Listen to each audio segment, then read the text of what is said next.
All right, let's get into it. Today, we are taking a virtual road trip through a part of the world that, honestly, a lot of seasoned travelers completely miss. But once they see it, they never forget it. We're heading way up into the high-altitude deserts of northern Argentina to uncover a story written by volcanoes and the collision of continents.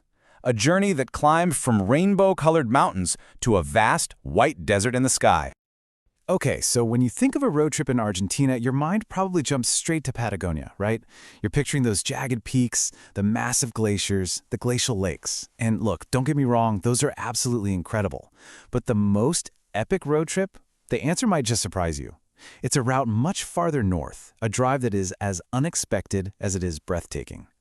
And that right there, that sense of surprise, is exactly what we're exploring today. This region just has a way of captivating everyone who ventures there, turning what you think is just a simple drive into one of the most memorable journeys you can imagine. So, let's start the engine and begin our climb. Our journey kicks off with a truly legendary ascent. This is a road so dramatic it has its own name, the Cuesta de Lopán. And trust me, this isn't just a mountain pass. It's practically a rite of passage for anyone exploring this part of Argentina. And what's so wild about this is that this modern, paved road, it actually follows an ancient route. For centuries, this was a critical path for the Incas and other pre-Hispanic peoples. It was a lifeline, a trade route connecting the high plateaus with the lower valleys. And as you're making the climb, you can almost feel that history in every single curve of the road. The scale of this climb is just staggering. You climb over 2,000 meters in a really short distance, just zigzagging your way up the side of the mountain until you hit this breathtaking peak of 4,170 meters. Up here, the air gets thin and the world just looks different. It's actually why a lot of travelers rely on the local remedy of chewing coca leaves to keep that altitude sickness away. In this climb, it literally takes you into an entirely new world, the Puna. This is one of the most unique ecosystems on Earth. It's a high, dry, starkly beautiful plateau that's been shaped by extreme altitude and a volcanic past. Up here, the rules of the world down below, they just don't apply. So you can really think of the drive itself as a kind of three-act play.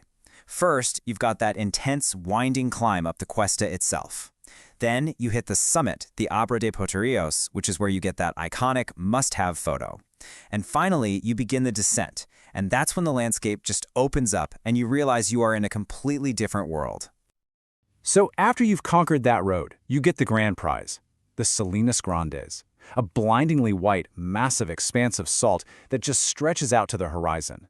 It honestly feels like you've landed on another planet. So you're standing there on this thick crust of salt, and you have to wonder, where in the world did 212 square kilometers of this stuff come from? The immediate thought for a lot of people is, oh, this must have been an ancient sea that just dried up. I mean, it seems logical, right? But the real story is way more explosive. Yep, the real story is volcanic. It's such a perfect example of these massive geological forces at work. Picture this. Millions of years ago, tectonic plates smashed together, forming this huge, high-altitude basin. Then, the volcanoes all around it erupted, over and over, filling it with mineral-rich water and ash. Fast forward through millennia of relentless sun and super dry air, and all that water evaporated, leaving behind this incredible crust of pure salt. So when you visit, you learn pretty quickly that you can't just wander out there on your own. A local guide, usually from the indigenous communities that manage the site, will actually lead you out in your own car. And they'll show you the two key features you absolutely have to see, the piletas and the ojos del sol. And it's really, really important to know the difference between them. The piletas, these are those perfect rectangular pools you see. They're dug by workers to harvest ultra-pure table salt from the brine that's just below the surface. But the ojos del solar, the eyes of the salt flat, those are completely natural springs. Now, you can't swim in them, but their incredible turquoise color comes from minerals like copper and iron bubbling up from deep within the earth. All right, so after that stark, almost blinding white of the salt desert, the journey hits you with an absolute explosion of color. You descend back down the Cuesta de Lopán, and you arrive at the base of the mountains in a town that genuinely looks like it's been painted by hand. Welcome to Purmamarca. This is a small, traditional village that's world famous for one thing, the incredible mountain that serves as its backdrop, the Cerro de los Siete Colores, or the Hill of Seven Colors. So how is a mountain like this even possible? Well, It all comes back to that incredible geological story, just written on a massive scale. Each one of these vibrant stripes is a different layer of sediment, laid down over 75 million years and then just violently pushed upwards by the same forces that built the entire Andes mountain range. Each color is basically a signature from a specific mineral. You got red from iron oxide, green from chlorite, violet from magnesium oxide. It's not just a mountain, it's a visual timeline of our planet. And as travel vlogger Kevin Assa put it, the effect is just almost surreal. You're walking on these dirt streets in this tiny village, and you are surrounded on all sides by these unbelievably colorful, almost crazy rock formations. It's a truly unique place on Earth. So if you're sitting there thinking, okay, I have to see this for myself, let's get practical for a second. Because a journey through a landscape this extreme requires a little bit of preparation if you want to enjoy it safely and fully. Here are the 4 absolute must-knows from people who've actually done it. First, respect the altitude.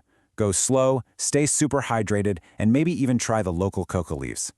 Second, when you get to the salt flats, sunglasses are not optional. The glare is genuinely, painfully blinding. And tying right into that, the sun at this altitude is incredibly strong, so high SPF sunscreen and a hat are completely non-negotiable. And finally, water, water, water. Drink way more than you think you need. And just to give you a sense of the scale here, the whole trip from that colorful little town of Purmamarca out to the Salinas Grandes is about 66 kilometers. But the most legendary part, that intense, winding climb up the Cuesta de La Pan itself, is a super concentrated 17 kilometers of pure, high-altitude adventure. So there you have it, a road that literally climbs to the heavens, a desert made of volcanic fallout, and a mountain painted by 75 million years of geological history. This isn't just a road trip. It's a journey across a landscape that makes the immense creative power of our planet totally visible. Northern Argentina offers a drive that truly, truly defies expectation. So the only question left is, when are you going?